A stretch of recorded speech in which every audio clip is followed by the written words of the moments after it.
Hello everyone, hope you're having a wonderful day. Today, we're diving into an emotional chapter where a single kiss breaks months of silence and exposes the truth behind a dangerous lie and a painful disappearance. Stay with us to uncover what really happened. And if you enjoy stories like this, don't forget to subscribe to the channel so you won't miss our upcoming videos. His hand was already resting at her waist by the time Diep realized she'd forgotten how to breathe. James's other hand came up to cradle the back of her head, fingers shaking slightly as they threaded through her hair. The touch was careful but urgent, like he was holding on to something fragile, something that might disappear if he loosened his grip for even a second. He didn't pause to ask. He didn't give her the chance to put another wall back up. He leaned down and kissed her. For one suspended heartbeat, everything else vanished. No rushing stream, no breeze through the bamboo, no distant rooster calling the morning awake. There was only the warmth of his lips, the uneven tremor in his hands, and the deep, aching hunger in the way he kissed her. Like this was the one thing he'd been starving for ever since the day he walked away. This was the kiss Diep had replayed in her mind through endless sleepless nights. And yet, less than an hour earlier, she hadn't even been able to reach for his hand. That morning had arrived before either of them was ready for it. The countryside stirred awake under a blanket of pale mist that clung to the bamboo leaves around Diep's small house. The narrow dirt path was still damp with dew. The air felt sharp and clean as it filled her lungs. Somewhere behind them, the village was beginning another ordinary day. Motorbikes humming to life, dishes clinking softly, voices drifting through open doors. But the path leading toward the stream felt untouched by all of that. James and Diep walked side by side, close enough to feel each other's presence, but not touching. Dry leaves snapped under their sandals, the sound far too loud in the quiet. Ahead of them, water murmured gently over smooth stones, steady and calm in a way neither of them felt inside. Diep kept her eyes on the ground, watching her steps. James kept glancing at her, rehearsing the same sentence over and over in his head, never finding the courage to let it out. The memory of the night before hovered between them like unfinished business. James, standing outside the bamboo fence, after vanishing from her life without warning, his silhouette stretching across the gate, the way her heart had surged with relief the moment she saw him, only to twist painfully into anger right after. In the clear, unforgiving light of morning, none of that had been resolved. When the trees finally thinned, the stream came into view. Clear water slid lazily over rounded stones, catching the sunlight as it moved. White and purple wildflowers leaned toward the water, heavy with dew, trembling slightly in the cool air. Diep stepped ahead and stopped on a flat rock by the edge. She crossed her arms loosely over her chest and stared at the current, as if she could drop all her unanswered questions into it and let them be carried away. James swallowed and finally spoke, his voice rough, starting to explain. About yesterday, about everything. She didn't turn around. "Let me talk first," she said quietly. The softness of her voice hurt more than anger would have. He closed his mouth and nodded, even though she couldn't see him. "You know what hurts the most?" she asked, eyes fixed on the water. "It's not just that you disappeared. It's how you chose to come back." Her fingers tightened slightly where they held her arms. "You were gone. No calls, no messages, just silence," she continued, her voice steady but strained. Then I hear you're in Cambodia. I don't know if you're alive. I don't know if you're in danger. I don't know if your father has done something to you." She paused, swallowing hard.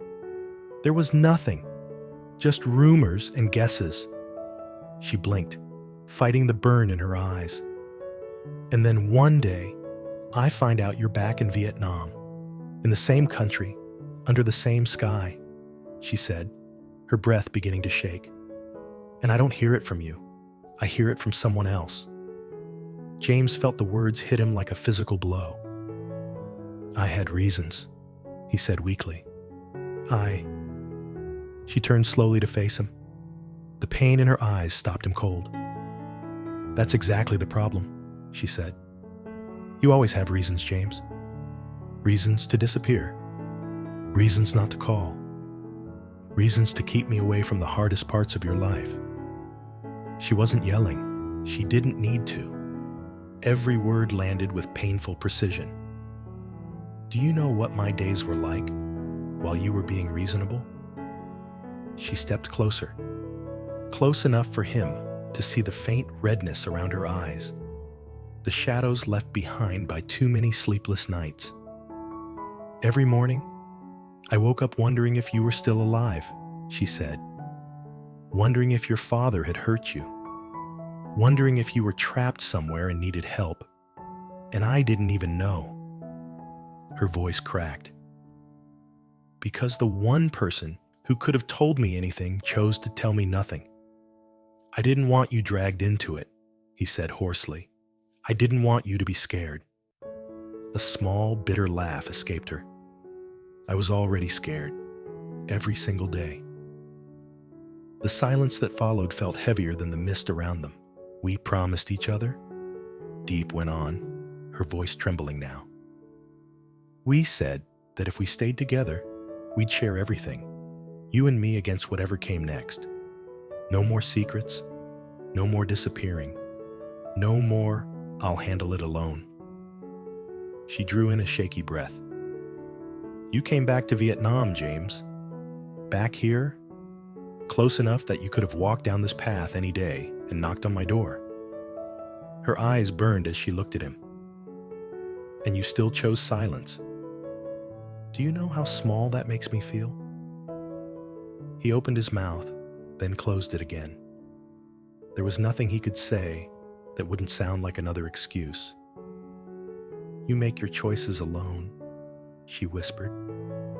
"You suffer alone. You let your father hurt you and convince yourself that shutting me out is protecting me." Her voice broke. "But all it really does is remind me that I'm always outside the door. Always the last to know. Always the weakness you're too ashamed to admit." Something inside James snapped. "That's not," he started. She cut him off gently, her eyes shining with unshed tears. And in that moment, he stopped thinking. In 2 quick steps, he closed the distance between them. Her breath caught as his hand found her waist, steady and sure. His other hand came up to cup the back of her head, fingers sliding into her hair, like they'd been waiting for this moment just as long as his heart had. "James, what are you—" He didn't let her finish. His lips crashed into hers. For a split second, she froze. Her hands hovered uncertainly between them, unsure of what to do. Then the truth hit her all at once. She had wanted this for so long. From the first night, he disappeared. From the first rumor she heard. From the first second she saw him standing at her fence again, her fingers fisted in his shirt. She closed her eyes and kissed him back. When they finally pulled apart, both of them were breathing hard, their foreheads resting together. Her hands were still gripping his shirt, like she was afraid to let go. "I hate you," she whispered, her voice shaking. "You disappear. You break promises. You make me worry until I can't breathe." She swallowed. "And then you come back and kiss me like that." James let out a broken, breathless laugh. "I know," he said softly. "I don't deserve you." His hands gentled on her face, thumbs brushing her cheeks as if committing her to memory. "But I'm done hiding," he said quietly. "You asked what really happened, why I left, why I went to Cambodia, what my father did." He took a long breath. His eyes locked on hers. "It all started with my father's lie." They sat down on a smooth, sun-warmed rock beside the stream. Their shoulders brushed. Not quite an embrace, but no longer that careful distance either. The water moved steadily in front of them, patient and indifferent, as if it had heard stories like theirs 1,000 times before. James stared at the current for a moment before speaking again. "He told me it was a business trip," he said quietly. "Just a few days. One last problem to fix." He let out a slow breath. "When I arrived, there was no office, no partners, just an empty building and documents that didn't make sense." Diep listened without interrupting, her hands folded tightly in her lap. "The contracts were fake," he continued. "Shell companies. Names that didn't exist. I realized too late that he'd used me as a shield. Everything was already collapsing, and he needed someone else to stand in front when it did." Her chest tightened. "So you were trapped?" "Yes," James said. "Every move I made was watched. Every call I thought about making." He shook his head. "I'd open my phone, see your name, and hear his voice instead of yours." She looked at him then. "What did he say?" "He said, if I dragged you into it, if I contacted you, he'd make sure you paid the price instead of me." His jaw tightened. He made it very clear that you weren't off limits. Diep's breath caught, but she stayed silent. "So I convinced myself that silence was protection," he went on. "I thought if I endured it long enough and came back, I could fix everything alone. I was ashamed. I didn't want you to see how powerless I really was." She turned her face away, eyes shining. "You weren't the only one he used," she said quietly. James frowned. "What do you mean?" "He came to see me," Diep said, "while you were gone." The words hit him harder than anything else that morning. "He told me you'd chosen your future with him," she continued, her voice steady but hollow. "That you decided I was a distraction. That if I truly loved you, I should disappear before I ruined your life." James went pale. "That's a lie." "I know," she said. "I know that now." She looked down at her hands. "But back then, you were gone. And when someone like him tells you something with that much certainty, part of you believes it." Silence stretched between them again, heavy and raw. "All this time," James whispered, "we were both trying to protect each other by pretending we didn't need each other." Diep let out a small, exhausted smile, and all we managed to do was break each other's hearts. He stood up slowly and walked a few steps away, scanning the rocks near the stream. He bent down and carefully picked a tiny white wildflower growing between the stones. When he returned, he hesitated for just a second before gently tucking it behind her ear. "You're not outside the door anymore, Diep," he said softly. "Not in my life. Not in this fight." Her breath caught at the words. "If my father comes for me," he went on, his voice firm now, "he won't be facing me alone." She looked up at him. "And if he comes for you?" James didn't hesitate. "Then he'll learn you're not my weakness," he said. "You're the reason I'm still standing, the reason I didn't give up." Something inside her finally loosened, like a knot she'd been carrying for months had quietly unraveled. He held out his hand. Not a question, not a demand, a promise. This time, she didn't hesitate. Their fingers intertwined, warm and steady, fitting together like they always had. Together, she said softly. Together, they walked back toward the bamboo house, side by side. The wildflower trembled gently in her hair with every step, and the memory of his long, aching kiss still burned on her lips. James hadn't just confessed his past. For the first time, he had let her live inside his story.